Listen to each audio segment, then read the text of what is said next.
ሳልነሳ ደረስኩ።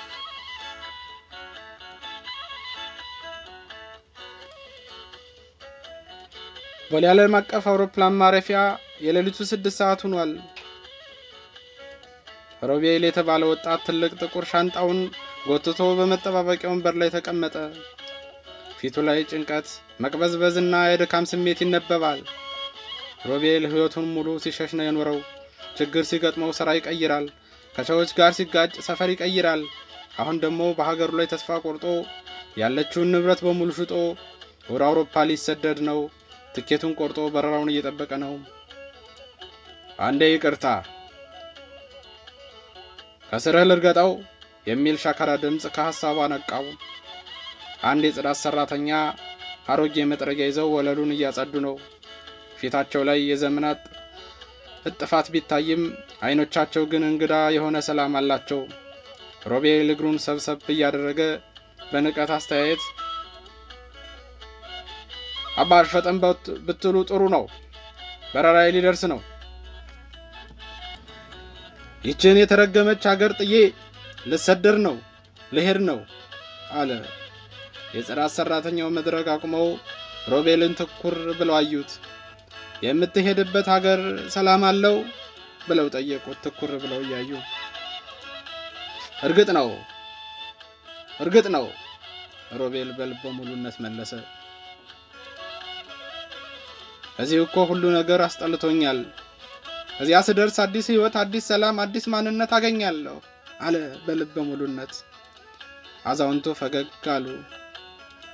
መጥረጊያቸውን ወደ ግድግዳው አስደግፈው፣ እኔም ከ30 ዓመታት በፊት ልክ እንዳንተ እዚህ ወንበር ላይ ተቀምጬ ነበር አሉ።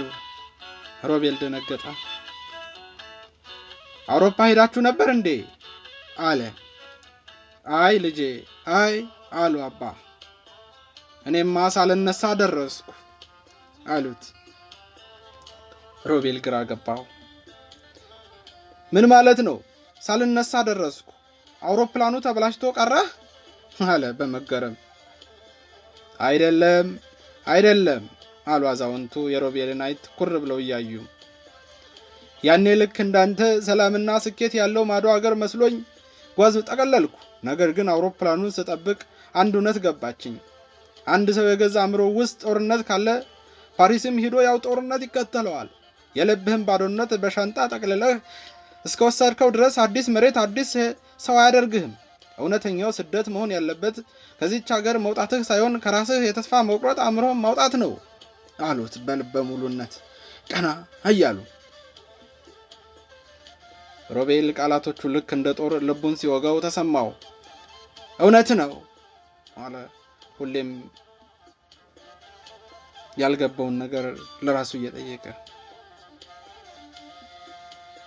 ግን ሰላም አግኝቶ አያውቅም። እና ምን አደረክ አለ የጽዳት ሰራተኛውን። ድምፁ እየተንቀጠቀጠ። ትኬቴን ቀደድኩት አሉ አዛውንቱ። ወደ ፈረሰችው ጎጆ ተመለስኩ። በውስጥ ያለውን ሰላም አገኘሁት። ያየኸው ይሄ የጽዳት ስራዬ እንኳን ለኔ ማረጌ ነው። እኔ እንጃ አገሬን እኔ መለወጥ አልችልም።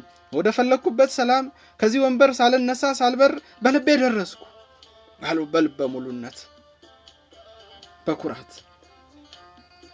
ይህም ብለው አዛውንቱ መጥረጊያቸውን አንስተው መንገዳቸውን ቀጠሉ። ከግማሽ ሰዓት በኋላ የድምጽ ማጉያው አስተጋባ። ወደ ፍራንክፈርት የምትጓዙ መንገደኞች ባካችሁ ወደ በረራ ቁጥር 3 ይምጡ አለ የበረራ አስተናጋጁ። ሰዎች ተሻምተው ወደ በሩ መሮጥ ጀመሩ። ሮቤል ግን ወንበሩ ላይ ደርቆ ቀርቷል። እጁ ላይ ያለውን ውድ ትኬት ተመለከተ። ከዚያም ሻንጣውን፣ ከዚያም በውስጡ ያለውን ባዶነት። ቀስ ብሎ ተነሳ። ሻንጣውን ጎትቶ ወደ በሩ በመሄድ ሲገባ ወደ ኋላ ተመለሰ። ትኬቱን እዚያው የቆሻሻ መጣያ ውስጥ ከተተው። ከአውሮፕላን ማረፊያው ወጥቶ የንጋቷን አዲስ አየር ወደ ውስጥ ሲስብ በህይወቱ ለመጀመሪያ ጊዜ የእውነተኛ የነጻነት ስሜት ተሰማው። ማምለጥ አልነበረበትም። ሳልነሳ ደረስኩ ብሎ ፈገግ አለ። ከዚያም የገዛ ሀገሩን ታሪክ ሊቀይር እርምጃውን ወደ ቤቱ አቀና። ጨረስኩ ከስደት የምናተርፈው የሰው ሀገርን ማሳደግ ነው። ትንሽም ስራ ሰርተን ሀገራችንን እናሳደግ። አውሮፓ፣ አሜሪካ፣ ቻይና ያደጉት በራሳቸው ዜጎች ነው።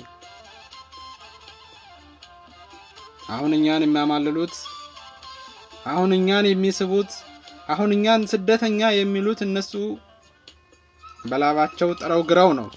እንልፋ፣ እንድከም፣ ለሀገራችን ሰላም፣ ለሀገራችን እድገት፣ ለሀገራችን ፍቅር በአንድነት እንተባበር፣ አንድ እንሁን። ሰላም ለሀገራችን፣ ሰላም ለሕዝባችን። አመሰግናለሁ።